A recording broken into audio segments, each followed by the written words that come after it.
about 10 minutes to 10 o'clock.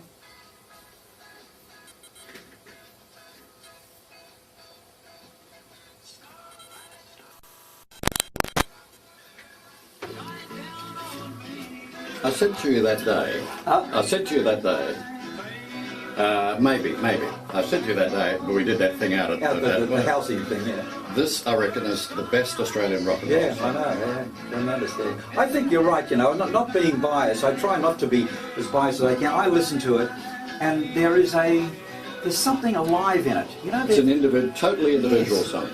I've never heard anything like it. No, you know that? No. I've never. The songwriter, like Johnny Mariscalco, he actually wrote, and I'll tell a story on here if you want me to. He wrote a few songs for Fats Domino. Yeah. And he was in the shower one time, and did he write Shout? No, he didn't write Shout. No, that was the Isley Brothers. Yeah, that's right. Yeah. He wrote a few for Fats, and he was Fats had just released Blueberry Hill, and he was in the shower and he was saying, "I found my thrill on Blueberry Hill," and somehow he wavered off into writing, coming up with this song, right? So he pitched it to him. To Fats, and Fats wanted to do it, but they wanted all the royalties. They were screwing him down. So he said, "Oh, forget it." So nothing happened until I actually heard it on a acetate and decided to record it. But I did it so different to whatever he imagined, because he wanted it just like that. That's all I heard was the piano player. It's not that sort of song. Nothing. That's right. And so he said to me, he said, "It's just so exciting what you've done with it." You know, he said, "I still can't believe it." Yeah. The baby into the studio. He's in town tonight, of course, for the concert at the Embassy. Lonnie, morning, welcome to Perth. Good morning. Thank you, Peter. Lovely to see you again. Yes, last time we were doing an OB, weren't we, out at Arcadia Waters? Well, a couple of weeks ago, it's finished. They had the grand opening of the whole thing. Yes. Wow, that's a monstrous project. Oh, it's beautiful. It's like a 5-star hotel. Yeah, it's just fantastic. Right. Yeah, it was beautiful. Yeah. Now, a couple of things I want to talk about. First of all, see, because we play a serial at 10:30 in the morning, and if it's a minute late, they all ring up and they say, "When the hell's the serial?" Did that bring back some memories when you were like me at home at night doing your homework? Yes, it really did, and it's a shame the kids don't really experience that too much these days, you know, because these are the things that got our imagination going. Because you listen to those things, you know, all the detective ones of the days, I forget the name. There was Address Unknown, and there was Boney and The Shadow. The Shadow, that's right. Yeah. All of those guys. And so you just listen to it, and the whole imagination, so you had like the TV in your brain.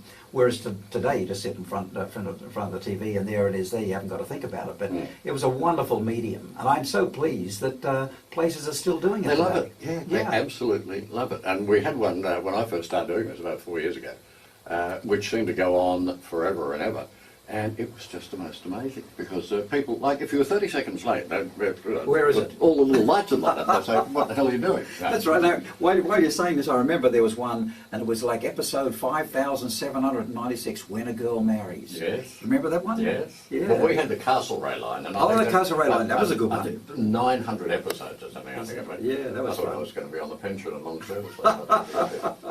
Now, what fascinates me is Starlight Starbright, which, as I mentioned to you last time, it's my favourite Australian rock and roll stuff. Thank you. Now you've got Can't You See It in My Eyes, which is, I don't know how many years later, but I love this. I think this is thank you. Top class, absolutely top class song. Oh, thank you. I love the song, and it's written by the same guy as that wrote Starlight Starbright, a guy called John Mariscalco.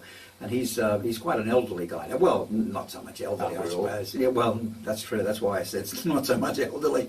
Just a senior man, you know. But he's quite frail, and I suppose he's maybe 75, 78, something like that. But he's very frail. And I just last year I was back in the Hollywood Hills, and that's where he lives. And I thought I'd pop in and see him, so we did. And I said, "John, just by any chance, would you happen to have any songs I can listen to? Because I'm thinking of doing another album, you know." And he said, "Yes, I got 3 songs." So I said, "Okay, will you play them to me?" So he played them to me, and this was the first one. And I heard it, and it was just a guy playing a guitar. But as soon as I heard it, I thought, "Oh, what a gorgeous song, what a lovely melody, and beautiful words." So I thought to myself, while it's playing, I thought to myself, I just got to record this song. I haven't been impressed with a song like that, maybe since Starlight Starbright and a few of the others that have passed through my life. And anyway, I went to Nashville a couple of days later, got with my friends, Bobby Babbitt from the Standing in the Shadows of Motown, and Wayne Jackson from the Memphis Horns, and a few other of my buddies, and we recorded it. And the more I got involved in this song, the more I thought, this song's definitely for me. There's a chance if it ever does get played on radio, which is hard for someone like, someone who's been around for as long as I have. Anyway, we came back to Australia, we recorded it. I put Tony Burkees, my guitar player from the Lee Men, and we released it. And it's just done wonderful things for me. It really has, and I'm so pleased that you like it. I love it. I think it's great, Yeah. and I mean I can tell you from the listeners' reaction from the request to play it. Oh, wonderful! It's a beautiful song. Just for the benefit of our listeners, like when you were talking to him about buying the song, or did he have the song? How do you go through the negotiations? Like he says, yeah, it's a nice song, you can have it. So, do you buy it then? Yes. Now what actually happens is his remuneration comes from, and most songwriters, well, there are maybe some that do it a little bit differently, but in general terms, this is how it goes. I'm as a singer, and I'm looking for a song. I either go to the composer if I happen to know it, like in this case I know John, or I go to a publishing house and I say, listen, I'm looking for this type of song. And they say, well, exactly what sort of song is it, that you want? And then they'll shuffle through the songs, whereas John gave me the 3 different songs that he had. And if it's agreed, okay, I want to record it, and they say, okay, we'd like you to record it. Usually, that's as far as it goes from that negotiation between the singer and the publishing house or the composer.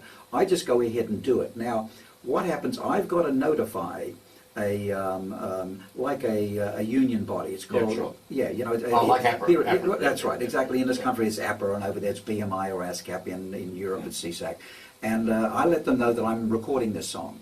So once that happens, that body sets up a file in the database. Now, when you play it on radio here and you do your logs that goes to APRA, it says in there, played Lonnie Lee's Can't You See It in My Eyes at X amount of time. They get it, they log it into their thing, and that money then, the whatever he gets, that goes to him, and that's how he gets the money. And it's only the composer and the publisher that gets the money. I don't get any money at all, or a singer doesn't get any money a song is played.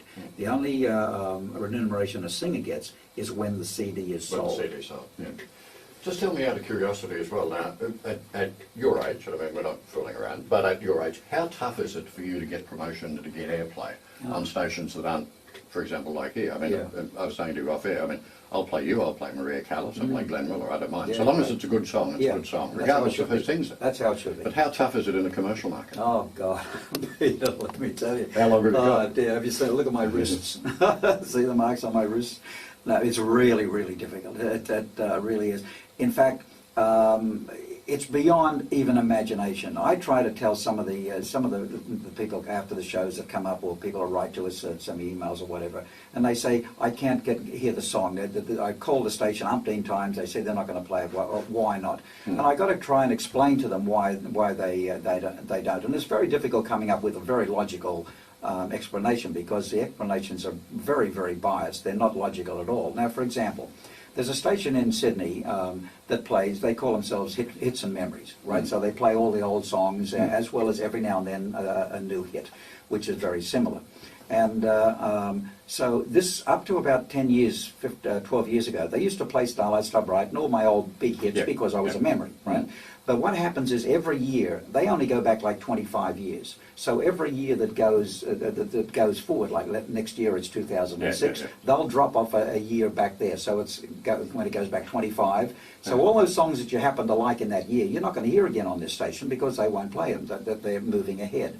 So that's what happens. Now, we called up and said, okay, this is a new song, it's getting play on lots of other stations around the place. Would you be interested in playing it? We end up talking to someone that's like 28 or 32 or something, and of course wasn't around when I was around, and doesn't know too much about me, and just really not interested in me or anything like me. And anyway, they said, no, our listeners wouldn't know you. And we said, well, up to 12 years ago, they used to play Lonnie Lee, and they played Lonnie Lee for 30 years, 40 years. And they said, oh yes, no, but I looked on the computer and you're not on the computer. And the reason why I'm not on their computer is because an American company bought it, put in a new computer system, and has only got what they want on it, right? So here's this station that so many of my fans listen to. They're never going to hear this song. They're never going to hear me because they say I'm over 28 or 32, so their listeners are not going to be interested in me, which is just not true at all. So it's difficult. It's an indictment, probably. I think in many respects of society. I mean, and True. I have nothing to do whatsoever with any of the commercial stations. Good on you. I mean, I understand that they have a playlist that's 100 songs or 120, and they just keep regurgitating it. That's right. Well, what happens to all the great talents? I mean, there are so many talents around. Yeah. And I mean, you look. Well, for example, I mean, the classic example is you're here tonight, tomorrow night in Perth is Pavarotti. Now, one of the great voices of all time. Wonderful. Absolutely. Who plays him? Yes, I know, no one. That's right. I mean, this is one of the tragedies of, I think, in the history of popular music, certainly the way it's evolved of late. Well, it's money. It's money, Pete. The bottom line, you get down to it, in a way, if you can somehow transgress the need for radio. Now, Pavarotti, of course, he does get mentioned on talkback radio, and of course he gets a lot of press as well. I can't even get press. People like me, we don't even get press. I don't know whether I got out a line in any newspaper here that I'm here or coming here, which is a shame. So it's a double barrel for us. But someone like Pavarotti or whatever from overseas, because you're from overseas, they do get that, and so they, in a way, they don't get the radio, and that's it. But if it's someone like me, it's very difficult to try and get through that stuff, Now, you in a hurry? No. Because I've got a couple of little messages I've got to do before 11. Then we've got the news, and can you stay yes, for I'll 50 hang around. minutes afterwards? Because I want to play that song. Beautiful. Okay, let's do this. 1960, now that song, that's written by a guy called Otis Blackwell. Now Otis Blackwell think, Otis who? But Otis wrote Don't Be Cruel. Yep. He wrote Return to Sender. He wrote Suspicious Minds. He wrote so many great songs, Paralyzed and all that. And he also gave me, well, there's a really sad story there. I guess about maybe 5 years ago, I was going to release some stuff. And so I tried to contact Otis. And they said, he's sick, he's had a stroke, and you can't contact him. So I said, oh, that's a shame. And so they said, well, we'll put you onto his attorney. That the family they're just so broken up you can't even get to him. So I spoke to the attorney, who was actually a friend of Otis's anyway, and he said, look, Otis would just love you to continue to do it. Can we send you a cassette of his latest stuff that no one knows about yet because he's just sort of written and put them down just before the stroke? And so he sent me some stuff, which was just absolutely beautiful. But it turned out, just, I guess maybe a month later, I got back to the attorney and said, yes, I'd like to do a couple of these songs. And he said, go ahead and do it because I have the okay for you to do that. But I'd like you to know that Otis now can't speak. He can only move his stroke. Yes, Yeah. like a second stroke, Yeah. and can only move his little finger. And yet he wrote this great song for Elvis called Paralyzed.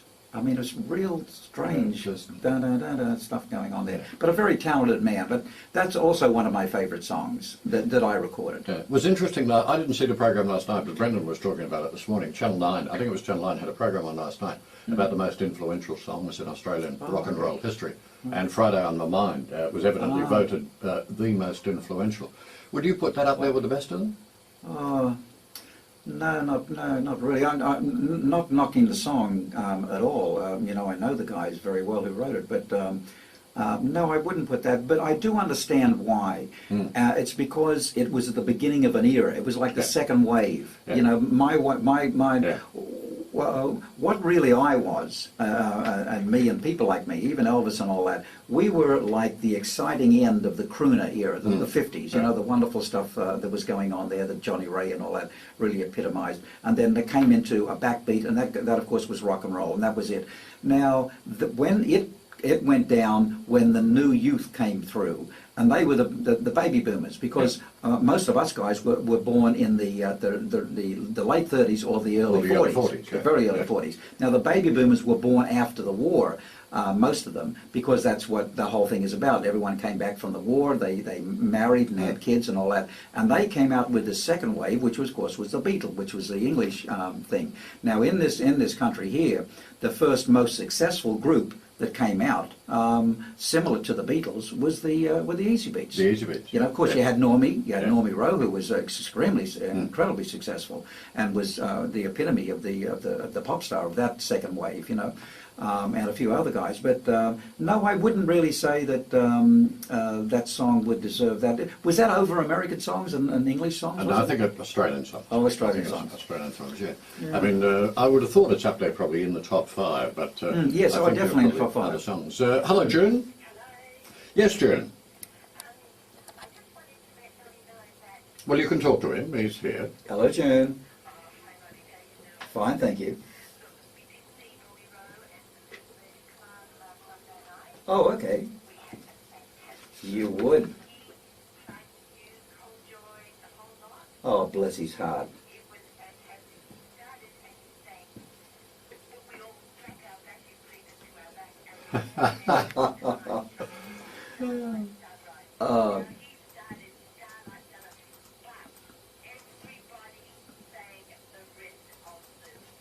Oh, isn't that great?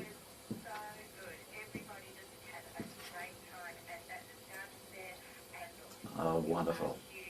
Oh, thank you. Yeah.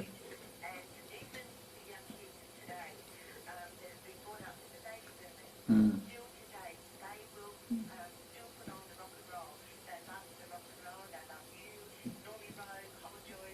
Thank you. Yeah.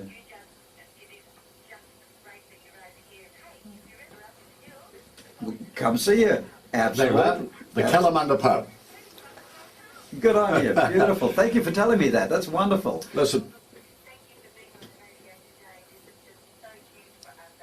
Oh, great. If you'd like to know what we're doing, and for others listening, if you have access to the internet, you can go to lonnielee.com, and that sort of shows the different places where we're at and what we're doing and all that stuff. lonnielee.com. Thank you, June. Thank you. It's a pleasure. It's a pleasure. Okay, so, well, you better let us know next time you're coming. Hello, Sharon. Oh, dear, good. Are you gonna be good to me? Oh, thank you. Oh, goodness gracious.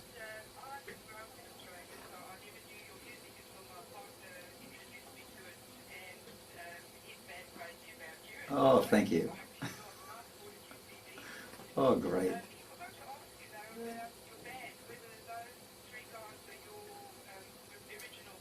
No, they're not the original guys. I've had these guys, I guess, about, well, going on 8-9 years now. Yeah, but no, the original guys that go back like 40-odd years, they, two of them unfortunately died and during the process, and one is a Hollywood film director, and the other one is a music producer in the United States. So they're scattered all over the world. Mm. Thank you. Ah, that's the way. Oh, thank you so much for letting me know that. That's good, because, you know, entertainers go out and you do the show, and you got some sort of an idea naturally, you know, whether you go over or not, and whether or not people accept your music. But it's really nice to hear it, not from an ego point of view, but that your song choices and that are on track, and that's great. Thanks for calling.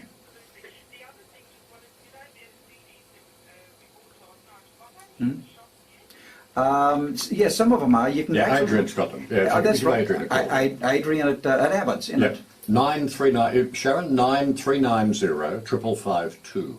9390 5552. There you go. It's a pleasure. Thanks so much. Okay, now listen. I want to play this. This umpteen years ago. It was. I'm just trying to think. It must have been about 1960, and 6IX, as it was then, down on Mounts Bay Road, had a golden microphone award, which it gave away every year. Yes. Do you remember who the first winner was? I think it was me, wasn't it? It was.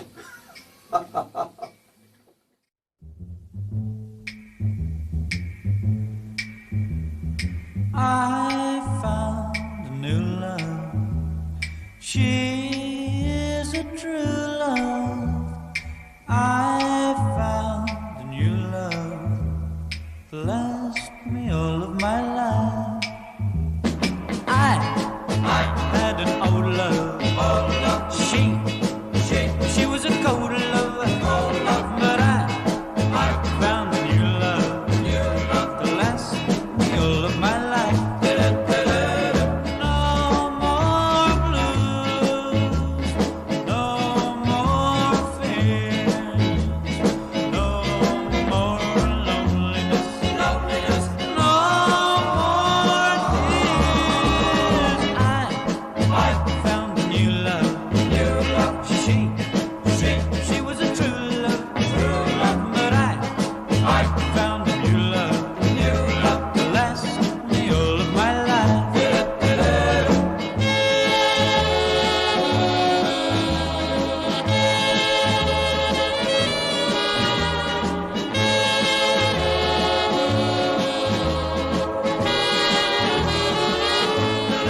to last me all of my last, me all of my last, me all of my life. Holy, holy, holy Christmas. It's gonna be holy, holy. Right, moving on to the entertainment. Our next guest, you might have seen him recently in the Long Way to the Top tour. This man is one of the pioneers of Aussie rock. We can remember him from 6 O'Clock Rock, we can remember him from Bandstand, and I don't know how that could be possible because he looks so bloody fabulous. Now, give it up please for that rocket legend, Mr. Lonnie Lee, come on! I warmed it up for you, Lonnie. Beautiful. Wonderful to be here. Lovely to see you all as well. I'm going to start up with a song that I wrote for Roy Orbison, a little thing called Holy Christmas.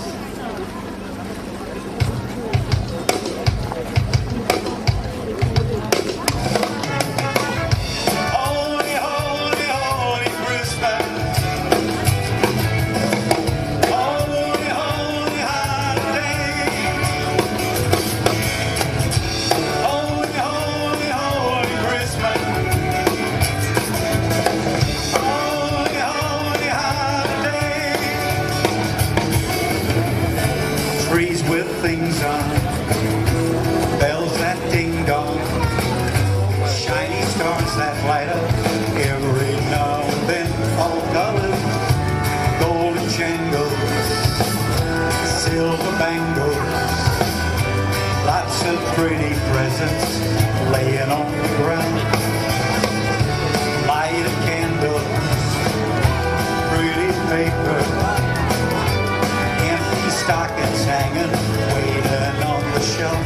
Santa, glitter, glamour, pitter patter. Lots of children wondering, what's he going to bring? He's going to bring some of his love for you and for me. He's going to bring many a wish that you wish come true.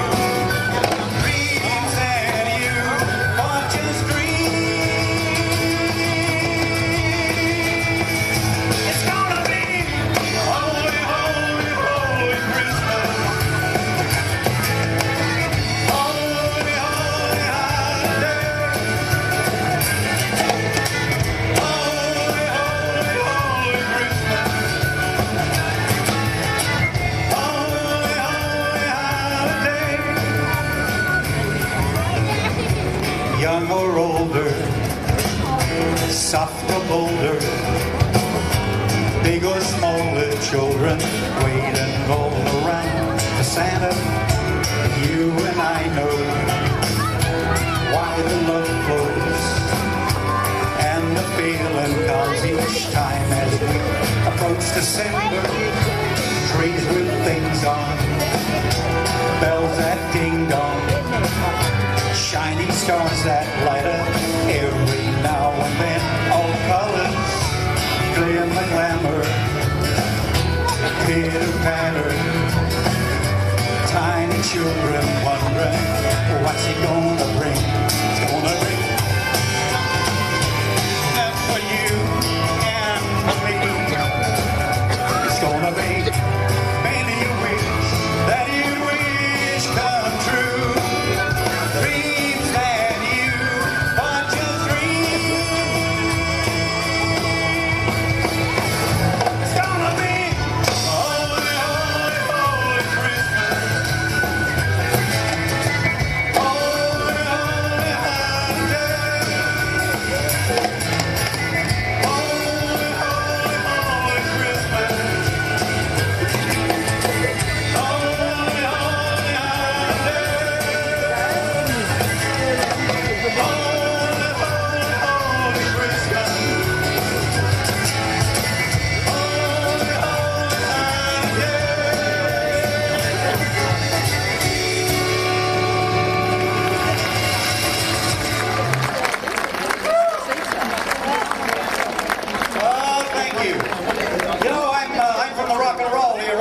Still doing some of that great music, and if you were around at the time, boy oh boy, you'd love to hear it every now and then. Takes you back to all the good old times.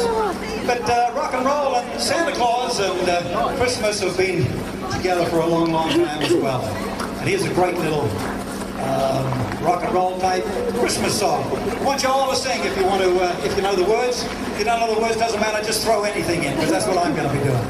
Okay, here we go.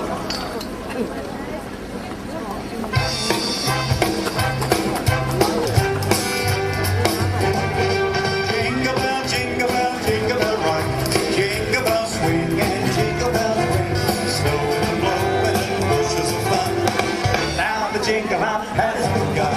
Jingle bell rhyme. Jingle bell rhyme in jingle bell time. Dancing, prancing, jingle and swear.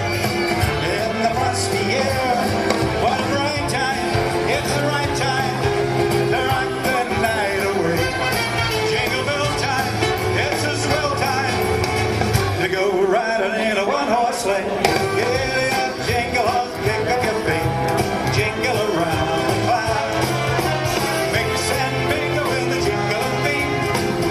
The jingle bell ride. Here we go now. Jingle bell, jingle bell, snowing and blowing and horses are fun. Now the jingle bell has begun. Jingle bell, jingle bell ride. Jingle around the clock. Mix and mingle with a jingle and me. That's the jingle bell ride. It's a bright time. It's the right time. Night away. Jingle bell time, what a swell time to go riding in a one-horse sleigh. Jingle up, jingle around the cloud. Mix and mingle with the jingle and beat. That's the jingle bell ride.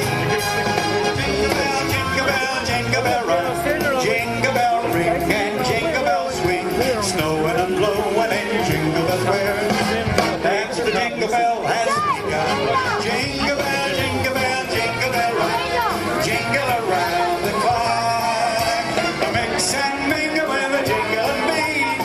That's the jingle bell. That's the jingle bell. That's the jingle bell ride.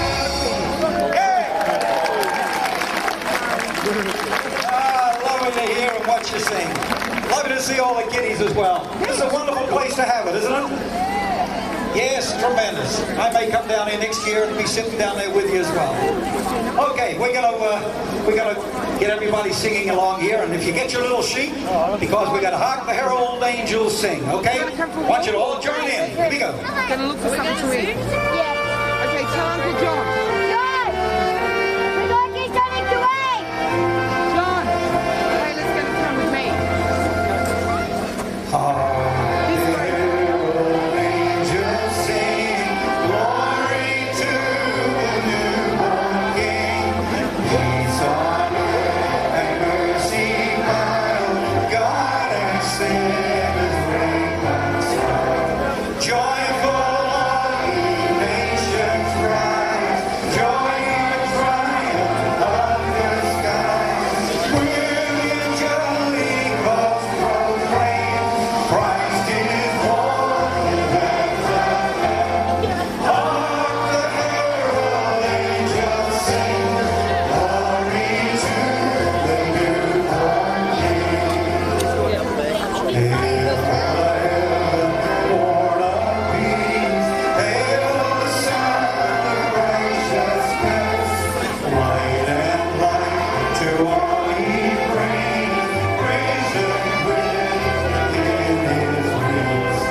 Lonnie Lee. Come on, he's a legend.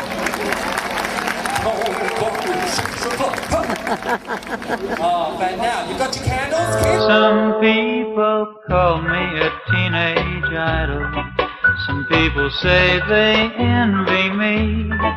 I guess they've got no way of knowing how lonesome I get.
You ask me, did my lover hurt me?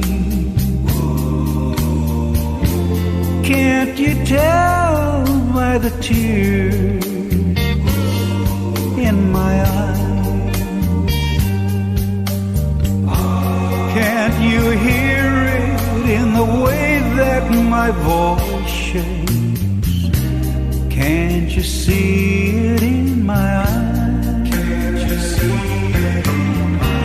You ask me, do I still remember how she held me in her arms when the night was so bright and stars were shining bright? Can't you see it in my eyes?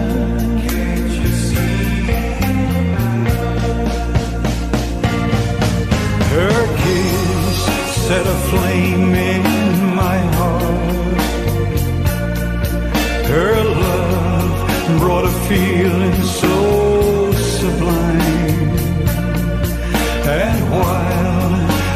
stood in this heavenly glow.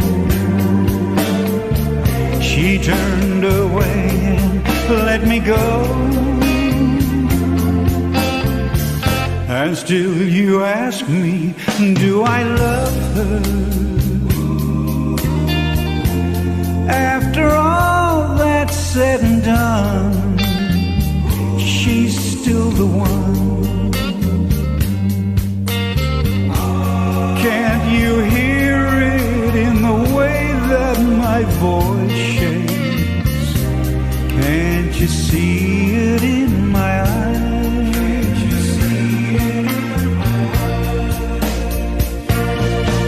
Her kiss set a flame in my heart. Her love brought a feeling so sublime. And while I stood in this heavenly glow, she turned away and let me go.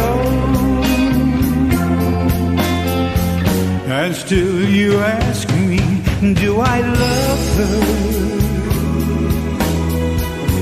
After all that's said and done,